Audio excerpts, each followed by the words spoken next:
సంతృప్తితో ఉన్నారు బీఆర్ఎస్ పార్టీలో, ఎటువంటి అసంతృప్తి లేదు. నేను సంతృప్తిగా, ఎందుకంటే ఒక కార్యకర్త నుంచి ఒక సర్పంచ్ స్థాయి నుంచి ఇచ్చినా కాబట్టి ఆ ప్రజల కష్టాలేంది, బాధలేంది, సమస్యలేంది, డెవలప్మెంట్ ఏంది, వెల్ఫేర్ ప్రోగ్రామ్స్ ఏంది, ఇవన్నీ తెలుసు కాబట్టి అవన్నీ కేసీఆర్ నాయకత్వంలో చాలా ప్రజలకు మంచి ప్రోగ్రామ్స్ వచ్చినాయి. మళ్ళీ తిరిగి కేసీఆర్ గారు ముఖ్యమంత్రి కావాలనే మా కోరిక. కానీ మీరు సీఎం సొంత జిల్లా కదా, ఈజీగా రేవంత్ రెడ్డి సొంత జిల్లాలో రేవంత్ రెడ్డి ఇప్పుడు కల్వకుర్తి అంటే జైపాల్ రెడ్డి కాన్స్టిట్యున్సీ నాకు తెలిసి అక్కడి నుంచి అటువంటి చోట ఇప్పుడు పాలమూరు రంగారెడ్డి ఇటువంటి ప్రయారిటీస్ ఇస్తున్నారు మహబూబ్నగర్ జిల్లాకు. అక్కడ బీఆర్ఎస్ మళ్ళీ పాగా వేయడం ఈజీయా? జైపాల్ రెడ్డి గారు కాంగ్రెస్ ఉన్నప్పుడు, ఆయన ఎంపీ ఉన్నప్పుడు, కేంద్ర మంత్రిగా ఉన్నప్పుడు కూడా నేను టీడీపీ నుంచి ఎమ్మెల్యేగా గెలిచినాను, బీఆర్ఎస్ నుంచి ఎమ్మెల్యేగా గెలిచినాను, బీఆర్ఎస్ నుంచి ఎమ్మెల్యే చేశాను, జిల్లా ప్రెసిడెంట్ చేసిన. తర్వాత ఇప్పుడు ప్రభుత్వం ఇచ్చినటువంటి హామీలు, ఆ గ్యారెంటీలు అమలు చేయకపోతే ప్రజల్లో తిరుగుబాటు వస్తుంది కదా. ఒక వేవ్ వచ్చినప్పుడు, ఒక ట్రెండ్ మారినప్పుడు ముఖ్యమంత్రి ఉన్నా ప్రధానమంత్రి ఉన్నా కష్టం కదా. ఇప్పుడు భారతీయ జనతా పార్టీ ఒకప్పుడు మొత్తం భారతదేశం 2 ఎంపీలు గెలిచారు, కానీ ఈ రోజు భారతదేశాన్ని పరిపాలిస్తారు కదా. 10 ఏళ్ల నుంచి 3వ టర్మ్ నరేంద్ర మోడీ, వాజ్పేయి గారు చేశారు. అట్లా ప్రజల ట్రెండ్ మారినప్పుడు, ఒక వేవ్ వచ్చినప్పుడు, ప్రజా వ్యతిరేకత వచ్చినప్పుడు, ప్రభుత్వం ఇచ్చినటువంటి హామీలు గ్యారంటీలు అమలు చేయనప్పుడు తప్పకుండా ప్రజల తిరుగుబాటు వస్తుంది. ఇప్పుడు 3 సార్లు భారతీయ జనతా పార్టీ అధికారంలో ఉన్న తర్వాత ఆ పార్టీ కూడా తిరుగు లేకుండా అవుతుంది.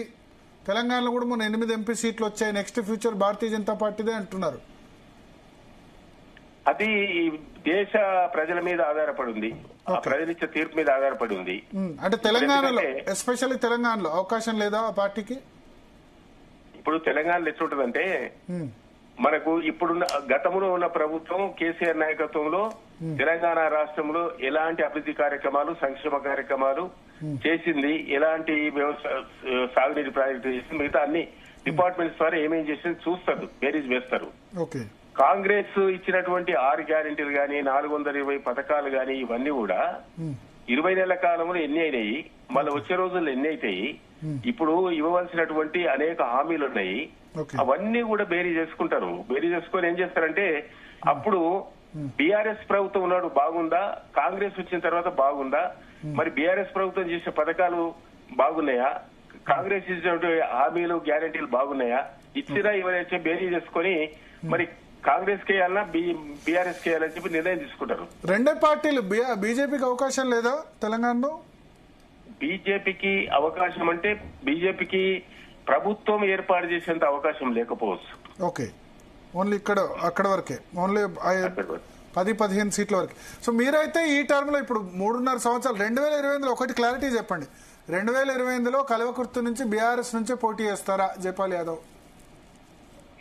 డెఫినెట్ గా మా నాయకుడు ఆదేశిస్తే డీలిమిటేషన్ వచ్చినా, జమిలీ ఎలక్షన్లు వచ్చినా, మహిళా రిజర్వేషన్లు వచ్చినా, ఆ నిష్పత్తి ప్రకారం సీట్లు ఎక్కడెక్కడ కేటాయిస్తారు, మహిళలకు ఎక్కడెక్కడ సీట్లు వస్తాయి, తర్వాత ఇక్కడ కాన్స్టిట్యున్సీలు పెరుగుతున్నాయి, పెరిగినప్పుడు మా కల్వకుర్తి కూడా 1, 2 కావచ్చు. 190 బదులు 1,90,000 నుంచి 2,10,000 ఒక ఎమ్మెల్యే స్థానాలు చేయాలనుకుంటున్నారు. 119 బదులు 154 అవుతుంది. 154, 150 అవుతుంది. 1,90,000 నుంచి 2,10,000 15 లక్షల ఓట్స్ కు ఒక పార్లమెంట్ అని చెప్పి టూకీగా ఒక ప్రచారం జరుగుతుంది. అప్పుడు ఎన్ని పెరుగుతాయి, ఎక్కడెక్కడ పెరుగుతాయి, ఏమేం కదా అదంతా చూసుకొని దానికి అనుకూలంగా ఎక్కడ చేసినా గెలుస్తాము, అది సమస్య లేదు. బట్ బీఆర్ఎస్ లోనే ఉంటారు, క్లారిటీ?